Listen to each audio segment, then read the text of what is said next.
everybody, M&P here at a very busy range, shoot point Carmel, Indiana, and we're going to shoot the Smith Wesson 10mm, the new one, and we're going to be shooting at this target right here, which is about 7 yards away.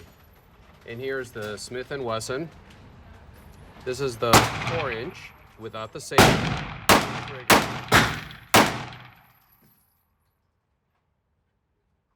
In 10mm.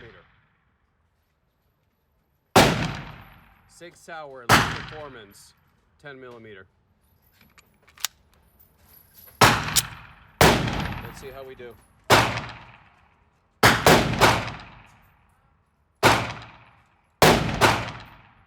the camera up on the focus. Bear with me a second here. All right, let's go.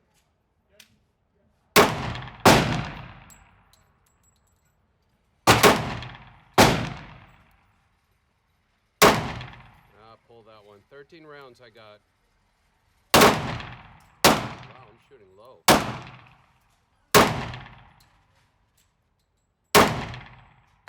Seems to be completely point of aim. You gotta cover your target with that front sight.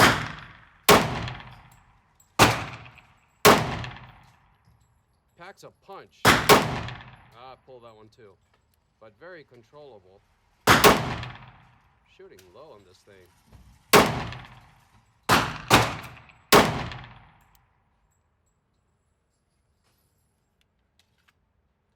That's actually a very good experience. I was looking very much forward to this. And first shots, let me tell you, it's not disappointing. Let's bring it in and see how it looks.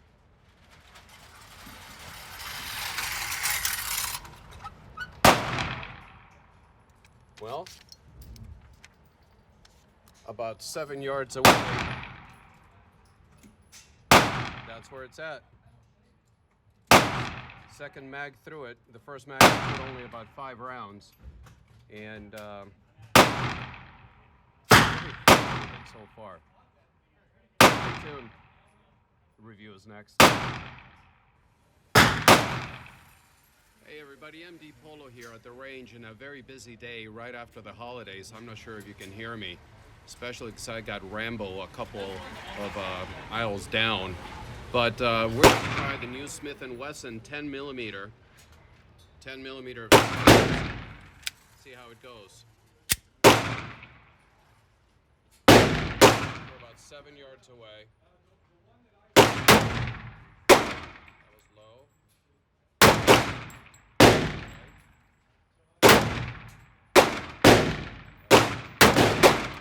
Quite a punch, but it's very controllable. 5 shots at 10mm, Smith & Wesson, on the range. And let's see. The second time that I've shot 10mm. The last time it was not a good experience. So I was about 7 yards away. And that's what I did with a 10mm. Of course, I'm going to continue to see how we do.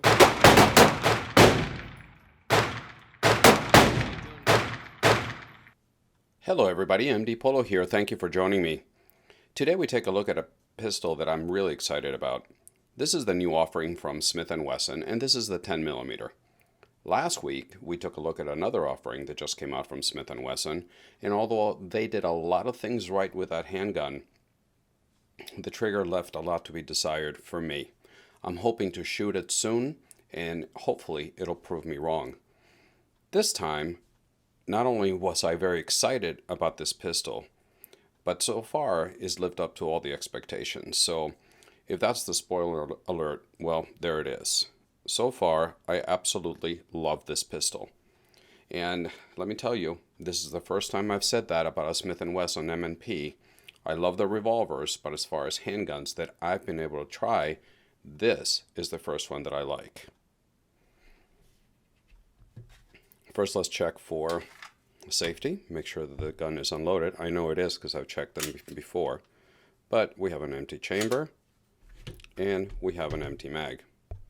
And while we're at the mag, this is one of the things that makes this so special to me. So not only you have 10 millimeter caliber, but you've got 15 plus 1 capacity in 2. It comes with 2 mags. We'll take a look at the box in a second.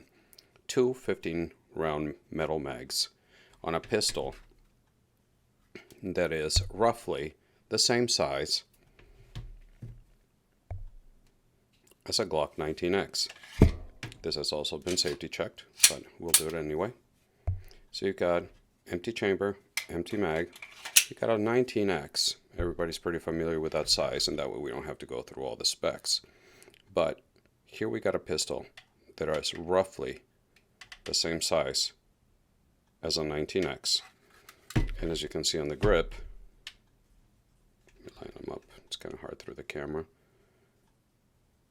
You can see the grip's a little bit fatter on the 10 millimeter on the right, but for 15 rounds of 10 millimeter, it's roughly the same size as a Glock 19X. So for comparison purposes, you get the point.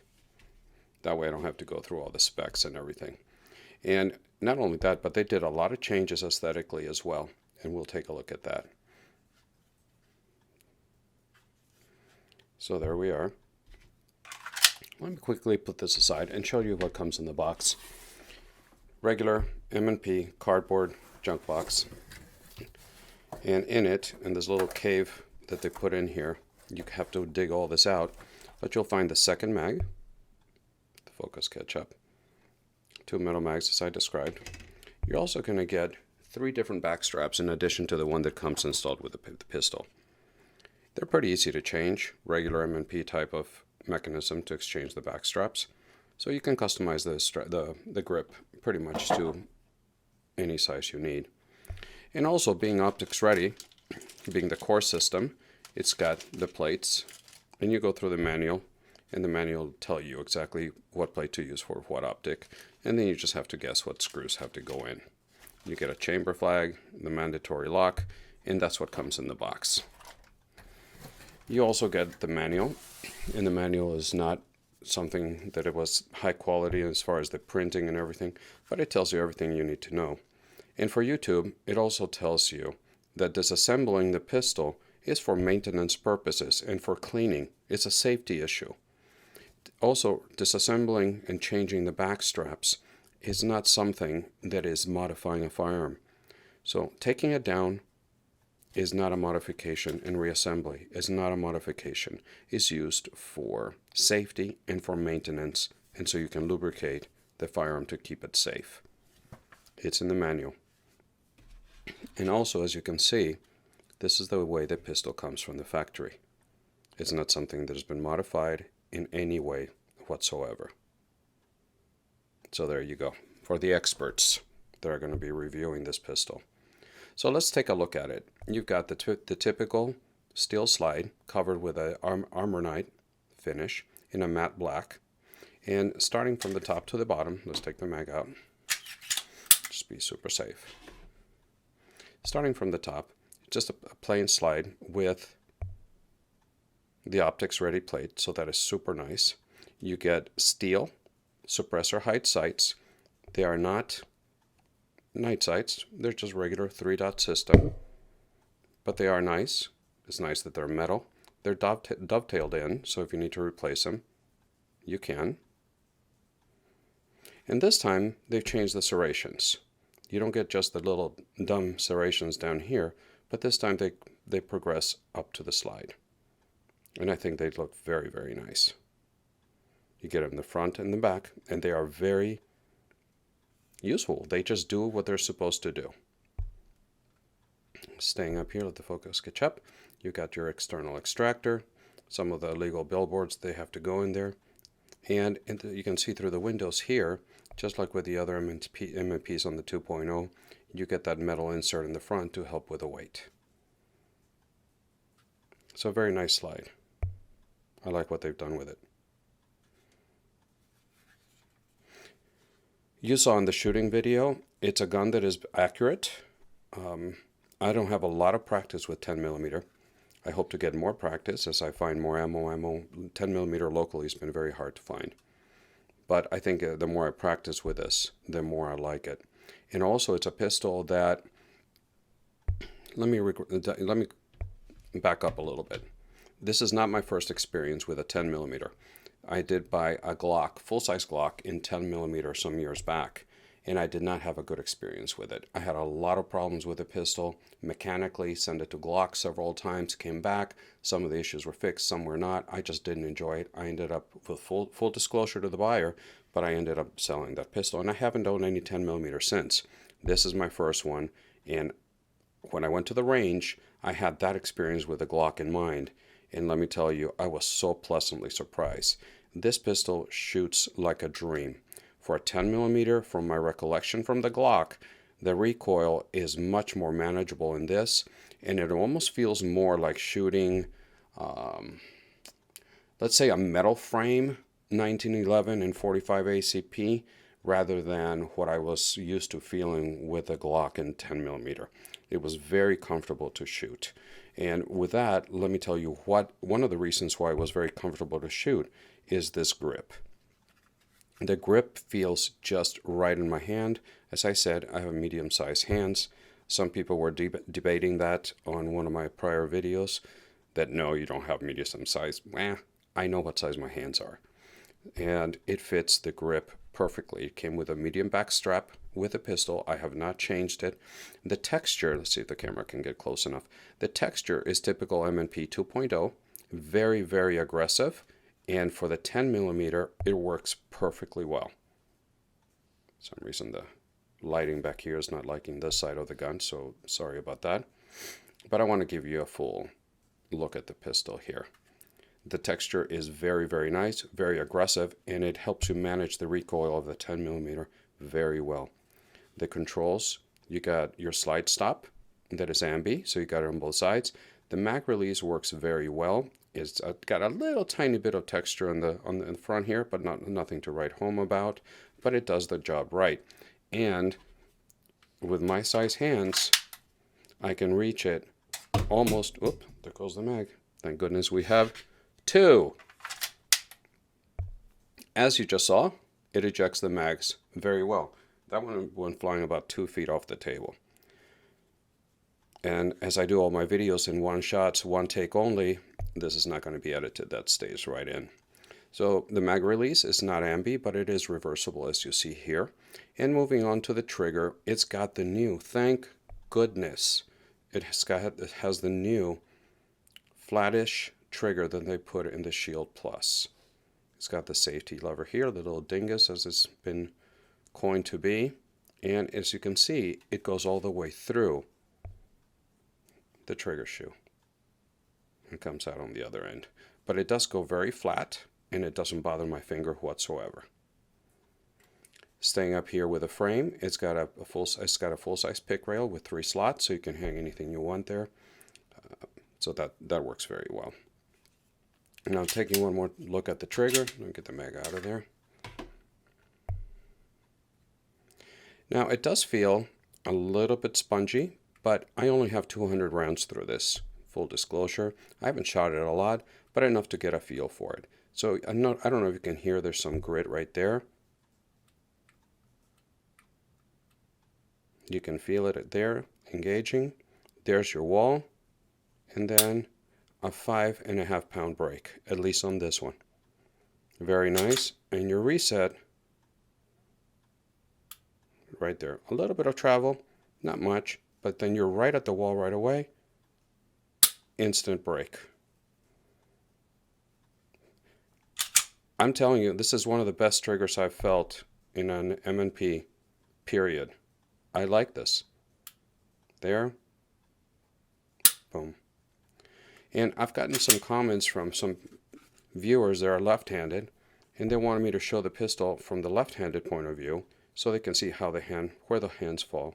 The hand falls on the other side. So here it is. Wall. Brake. And reset. Right there. Brake. So overall, very nice. This is available either with a 4-inch barrel or a 4.6-inch barrel.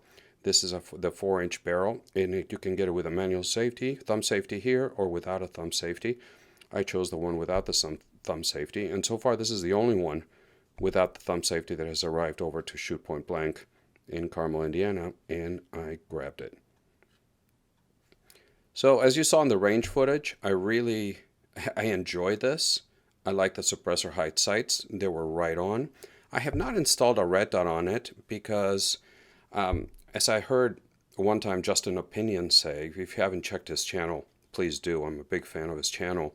Sometimes when you put a red dot on an optics ready pistol, the review and the focus turns into the red dot and not the pistol. So I will have one installed. I have one sitting around that I can do that. And I will put it on and bring you another video showing you that. But for this one, I wanted to show you just the pistol itself. I love the way it looks. I love the way it feels. The grip angle is perfect. The minute you just present it and it's right there. You don't have to play around with like what you do with a Glock. And again, 15 plus 1 of 10 millimeter that is roughly the size of a Glock 19X. I think they just hit a home run with us. So there it is, guys. Kind of a short, sweet review. I will bring you updates on this as I go along. I plan to keep with this one for a while. Some videos have come up about reliability issues and feeding issues. Like I said, I don't have a ton of rounds through it, but I've fed whatever brands I've been able to find. Smith and Wesson. Let me see, what did I get? No, 6 Hour. I shot the 6 Hour 10 millimeter. I shot MagTech, and I shot Blazer, I think it was. And it just ate everything. I haven't tried defensive rounds yet, but at least range ammo has swallowed everything. So there it is, guys. The new M&P 10 millimeter with a 4-inch barrel, no manual safety, no thumb safety, and just the best trigger that I've felt in an M&P from Smith & Wesson. Good job, Smith & Wesson. I love this pistol. So please let me know what you think. Have you tried it? Are you going to try it? Do you like 10 millimeter? I don't want to get into a caliber debate as to 10 millimeter doesn't, is better, or 40 is better. I just want to know, what do you think about this pistol? Do you like it? Do you own it? Would you own it? And are you going to buy it? I look very much forward to your comments.